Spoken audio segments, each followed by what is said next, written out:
Hello students, आपका अपने channel पे स्वागत है। तो हमें पिछले क्लास पे एक सवाल था हमारा कि 4 ग्राम NaOH 500 ग्राम जल में घुला है, विलयन की मोललता ज्ञात कीजिए। तो पिछले बार जो लेक्चर पे हमारे ये सवाल आधे में कट गया था, जो भी कारण हो। तो आज इसे हम पूरा करते हैं। तो देखो बेटा, क्या दे रखा है यहाँ पर 4 ग्राम NaOH यानी स्मॉल W दे रखा है, 4 ग्राम दे रखा है। फिर 500 ग्राम जल में घुला हुआ है यानी कैपिटल W दे रखा है 500 ग्राम। और हमने कहा कि हमारा जो विलायक का भार इसमें होता है वह होता है किलोग्राम में। तो हम बेटा क्या कर सकते हैं, इसको चेंज कर सकते हैं कि 500 बटे 1000 बराबर 0.5 kg विलायक का वर्ग। अब इसे क्या कर सकते हैं, हम इसका मोलर मास निकाल लें। तो बेटा Na का होता है 23, O का होता है 16, H का होता है 1। Na का 23, O का 16, H का 1, ऐड करें कितना हो जाएगा, 40 हो जाएगा। अब हमने मोलरता का सूत्र लगाया। तो क्या सूत्र लगाया, M equal to small W upon M into capital W किसमें, Kg में। तो वैल्यू पुट कर दीजिए। स्मॉल W सर में कितना हमारे पास है 4 ग्राम बटे, फिर जो हमारे पास क्या दे रखा है, M दे रखा है 40 गुणे 0.5। तो बेटा क्या होगा, देखो 5 से हम दोनों हटाएंगे तो यहाँ 0 बढ़ा देंगे, 40 से 40 कट गया, बचा 1/5। जब 1/5 बचेगा तो भाई भाग देंगे कितना आएगा 0.2। तो आंसर क्या हो जाएगा, M इक्वल टू जाएगा 0.2। इसकी इकाई क्या होती है, इसकी इकाई होती है मोल पर केजी। ये बेटा इसकी इकाई हो गई। अब इसी में हमारा अगला जो टर्म्स पढ़ेंगे हम, हमारा मोलरता सांद्रता हो गई, मोलरता हो गया, मोल प्रभाज हो गया। तो आज हमारा बेटा नया टर्म्स हमारे पास है नॉर्मलता है, नॉर्मलता। तो इसको कहते हैं नॉर्मेलिटी, कहते हैं नॉर्मेलिटी। होता क्या बेटा, इसे डिनोट करते हैं N से। और ये कहा गया कि 1 लीटर विलयन में घुलित विलेय तुल्यांकों की संख्या विलयन की नॉर्मलता कहलाती है। तो नॉर्मलता का फॉर्मूला क्या हो जाएगा, नॉर्मलता बराबर हो जाएगा, हमने कहा कि विलेय तुल्यांकों की संख्या, विलेय तुल्यांकों की संख्या हो गई अपॉन विलयन का आयतन लीटर पे, विलयन का आयतन लीटर पे। तो परिभाषा देखिए यही से है कि 1 लीटर विलयन में घुलित विलेय तुल्यांकों की संख्या विलयन की नॉर्मलता कहलाती है। इसे बेटा डिनोट किससे करते हैं, N से करते हैं। जैसे मोलों की संख्या होती है वैसे बेटा विलेय तुल्यांक की संख्या होती है। तो हम ये भी कह सकते हैं कि ये हमारा क्या बेटा ग्राम इक्विवेलेंट है, ग्राम इक्विवेलेंट अपॉन V। और जो हमारा ग्राम बेटा इक्विवेलेंट होता है, अब देख सकते हैं जो हमारा ग्राम इक्विवेलेंट है, ग्राम इक्विवेलेंट है बेटा, ये क्या होता है, ये बराबर होता है ग्राम भार बटे उसका तुल्यांकी भार। W अपॉन क्या होता है, E होता है। तो यही से बड़ा सूत्र हमारा क्या बन जाएगा, N equal to W upon E into V। तो बेटा N हमारा नॉर्मलता हो गया, ये क्या हो गया हमारा, हो गया हमने कहा ये नॉर्मलता हो गया। और फिर हमने कहा E क्या बेटा, E हमारा तुल्यांकी भार हो गया, तुल्यांकी भार। हमने कहा बेटा V क्या हमारे पास यहाँ पर है, V आयतन हो गया। तो अब इसी में बेटा सूत्र हमारा बन जाए। अब हमने कहा तुल्यांकी भार कैसे निकालेंगे, तो बेटा E इक्वल टू सूत्र हमारा काम करता है, E इक्वल टू होता है, तुल्यांकी भार होता है कि जो है मॉलिक्यूलर मास बटे N फैक्टर, मॉलिक्यूलर मास बटे N फैक्टर होता है। और बेटा N इक्वल टू क्या है, N इक्वल टू है कह सकते हैं अम्लता बटे क्षारकता ये क्षारकता हो गया। और फिर क्या बेटा हमारा क्षारकता हो गया, इसी में या हो सकता है इसी में धनायनों या ऋणायनों की संख्या, ऋणायनों की संख्या। तो हमने कहा नॉर्मलता बराबर W/E/V। तो जो n फैक्टर है, अम्लता होगी, क्षारकता होगी, धनायनों या ऋणायनों की संख्या, या कोई भी हमारा आक्सीकारक या अपचायक है तो उसके ऑक्सीजन संख्या में कमी या अधिकता हो सकती है। तो बेटा इसे नोट कर ले आप लोग।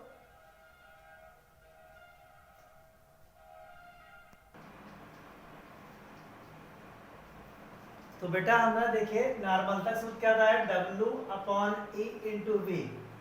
ये हमने कहा तुल्यांकी भार है, V आयतन है। याद रखो W/V किसका सूत्र होता है, तो W/V सूत्र होता है N equal to S/E। S/E। S क्या हमारी सांद्रता है या विलयन की शक्ति है। तो यहाँ पे क्या देखा जाएगा, S इक्वल टू क्या हो जाएगा, N इंटू हो जाएगा E। तो सूत्र बेटा क्या बन गया, देखिए बन गया, संबंध हो गया सांद्रता बराबर नॉर्मलता गुणे तुल्यांकी भार हो गया। और बेटा फिर इसी में क्या है कि एक सूत्र हमारे पास और बनता है नॉर्मलता और सांद्रता में संबंध।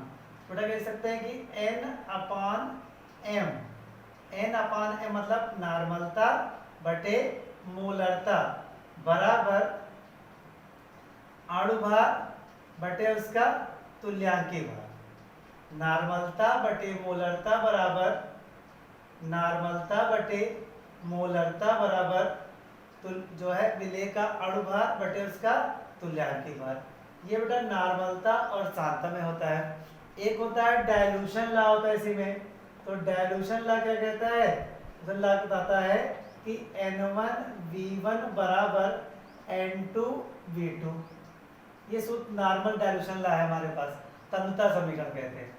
और बेटा इसी में हमारे कहा गया कि यदि 1 लीटर विलयन में, अगर हमारे पास क्या है 1 लीटर विलयन है और उसमें विलेय का एक तुल्यांक कहा गया, उसमें विलेय का एक तुल्यांक घुला हुआ है, तो उसे बेटा क्या कहते हैं, उसे बोलते हैं 1N अथवा नॉर्मल विलयन, नॉर्मल सॉल्यूशन कहते हैं।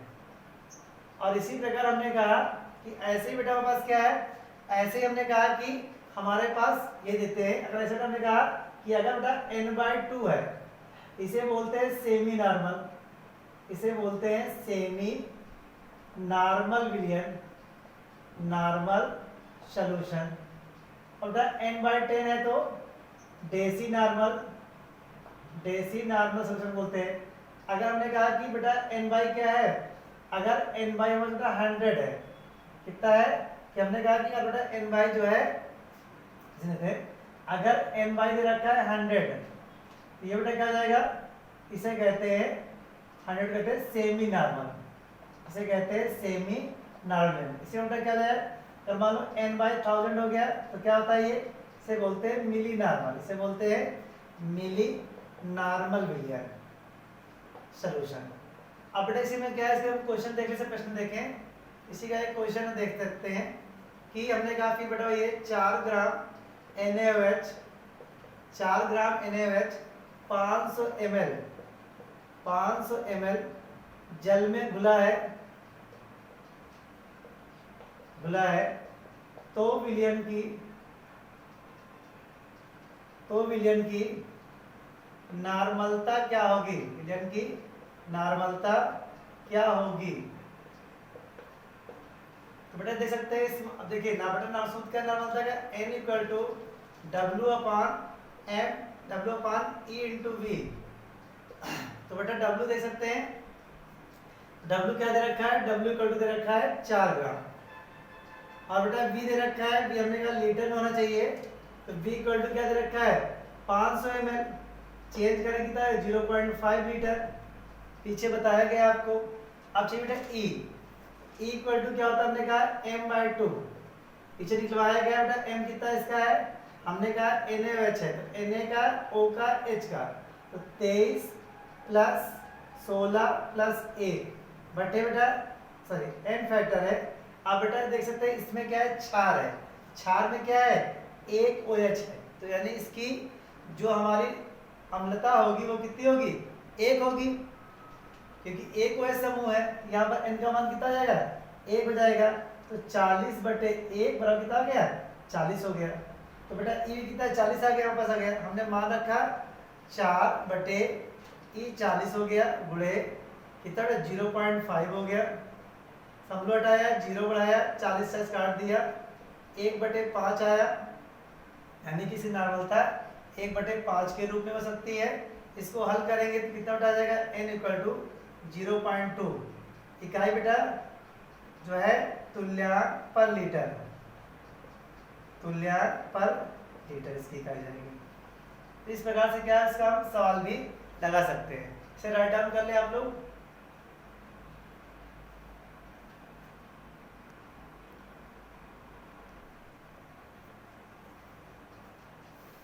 तो बेटा अगला टॉपिक इसी में है मोल प्रभाज या मोलस, जिसे कहते हैं मोल फ्रैक्शन। तो होता बेटा क्या है, कहा गया कि विलेय या विलायक के मोलों की संख्या और विलयन के मोलों की संख्या के अनुपात को मोल प्रभाज कहते हैं। तो बेटा क्या हो गया, माना विलेय के मोल, माना विलेय के मोल बराबर स्मॉल n, और बेटा विलयन और विलायक के मोल क्या हो जाएंगे, विलायक के मोल बराबर हो जाएगा कैपिटल N। तो विलयन के मोल क्या हो गए,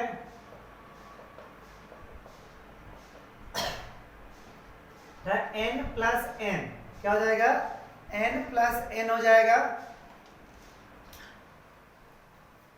और बेटा इसी देखिए क्या, देखिए फिर हमने कहा कि अब बेटा हम मोल को डिनोट करते हैं किससे, x से लिखते हैं। तो बेटा यहाँ पे क्या लिखते हैं, x से डिनोट करते हैं, तो यहाँ पे लिखा है x विलेय, यानी विलेय का मोल प्रभाज, ठीक है। विलेय को बोलते हैं बेटा साल्यूट बोलते हैं, बराबर तो क्या हो जाएगा n/n प्लस n। हमने कहा कि अब यहाँ पर देखिए विलेय के मोल और विलयन के मोल दोनों के अनुपात को क्या कहते हैं, विलेय का मोल प्रभाज कहते हैं। फिर बेटा इसी में क्या है, हमने कहा x विलायक, x विलायक बराबर बेटा क्या देखो जाएगा n/n प्लस n। देखिए परिभाषा यही से बेटा है। तो कहा गया विलेय या विलायक के मोलों की संख्या और विलयन के मोलों की संख्या के अनुपात को मोल प्रभाज कहते हैं। और बेटा मोल प्रभाज क्या होता है, इस पर ताप का कोई प्रभाव नहीं पड़ता, यानी टेम्परेचर जो होता है, टेम्परेचर क्या होता है, इसका कोई प्रभाव नहीं पड़ता है, यानी टेम्परेचर जो है इंडिपेंडेंट होता है।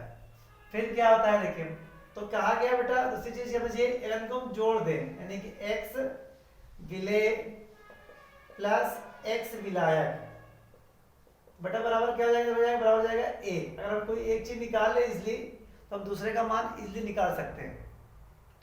तो बेटा हमने कहा, जैसे मान लो क्वेश्चन हमारे पास है इसके का कि 5.8 ग्राम एसीटोन, 5.8 ग्राम एसीटोन 900 ग्राम जल में, 900 ग्राम जल में विलेय है, जल में विलेय है।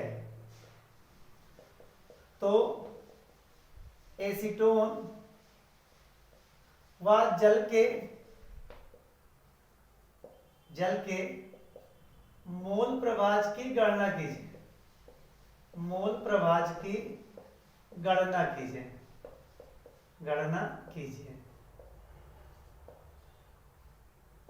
ठीक बेटा। तो इसमें क्या है कि इस एसीटोन का जो है अणुभार, एसीटोन का जो अणुभार है या मोलर मास है वह होता है 58, और जल का कितना होता है 18 होता है। तो मोलर मास का दे रखा है तो इजीली सॉल्व कर सकते हैं। अच्छा देखिए एसीटोन का सूत्र क्या होता है, इसका सूत्र होता है CH3CO CH3, ये हमारा एसीटोन का सूत्र है। तो हम इसका नाम भी दे रखा तो हम अणुभार निकाल सकते हैं। तो बेटा हमने कहा है कि हमारे पास जो एसीटोन बेटा है ये क्या हो जाएगा, देखो ये हो जाएगा विलेय, और जल क्या हो जाएगा, जल हो जाएगा विलायक, और इसको स्मॉल n से डिनोट कर सकते हैं। तो n इक्वल टू क्या हो जाएगा, हमने कहा W अपॉन m होता है, इक्वल टू क्या 5.8 अपॉन क्या हो गया 58 बराबर कितना आ गया 0.1 मोल आ गया। ऐसे क्या निकालना है, कैपिटल M निकाल दिया हमने, W अपॉन m हो जाएगा यहाँ भी 900/18 50 मोल हो गया। अब बेटा हमने कहा कि मोल प्रभाव निकालना है, तो हमने कहा देखिए, तो अब यही से क्या निकालेंगे, एक्स विलेय हमारे पास है, यानी एक्स विलेय के स्थान में क्या बेटा है एसीटोन। तो एसीटोन हो गया, सूत्र क्या रखेंगे, तो बेटा हमने कहा सूत्र क्या है n upon n plus n है, तो बराबर क्या देखो जाएगा 0.1 अपॉन 50 प्लस 0.1, दोनों बेटा ऐड कर देंगे, उल्टा लिख सकते हैं, लिख दीजिए 0.1 प्लस 50, तो बेटा बराबर क्या आ जाएगा 0.1 अपॉन 50.1 हो जाएगा। तो हम हटा देंगे, कितना हो जाएगा 1/501 हो गया, इसको भाग दे दीजिए। ऐसे क्या होगा, हम जल का निकाल लेंगे, देखिए क्या हो जाएगा इसका, capital N upon n plus n है, जैसे कितना देखिए 50 आया, अपॉन क्या हो जाएगा 50.1 हो जाएगा। तो हम लोग हटाया, हमने 0 बढ़ा दिया। अब बेटा देखिए 500 एक से हम क्या डायरेक्टली इसको भाग दे सकते हैं, तो यहाँ अगर हम 500/501 करेंगे, देखिए भाग कितना बेटा देने पे आएगा, हमको नहीं आता तो हम भाग दे सकते हैं इस प्रकार से। हमने कहा 501 बेटा, हम लोग हटाया, हमने 0 बढ़ाया, लगभग 9 टाइम जाएगा, तो 0.9 हो जाएगा, तो 9 पंजा 9 हो जाएगा, 0 9 5 जा 45। तो बेटा इसको अगर हम हल करेंगे तो कितना आ जाएगा, ये 1 आया, यहाँ 9 बचा, 9 हो गया 4 बचेगा, फिर 0 बढ़ाएंगे, तो ऐसे बेटा इसका आंसर क्या आएगा 998 आएगा। तो यहाँ हो जाएगा आंसर 0.998। तब इसका मोल पर इतना निकल आया हमारे पास। तो अगर हम इसको बेटा 1 से इतना निकला है, इसमें क्या करेंगे, अगर हम इसको 1 से घटाएंगे तो यहाँ कितना बेटा आंसर आएगा, लगभग आंसर हमारा आएगा 0.002, ये जाएगा एक्स एसीटोन, यानी कि दोनों का मोल प्रभाव सेम आएगा। मतलब सेम क्या है, दोनों अगर हम जोड़ दे तो दोनों को जोड़ने पे क्या आ जाएगा, एक वैल्यू आ जाएगी। तो इस प्रकार से हम इसके सम्स भी इजीली क्वेश्चन को हल कर सकते हैं। तो इन्हें आप रिवीजन करें और धीरे धीरे आपको आ भी जाएंगे। Thank you.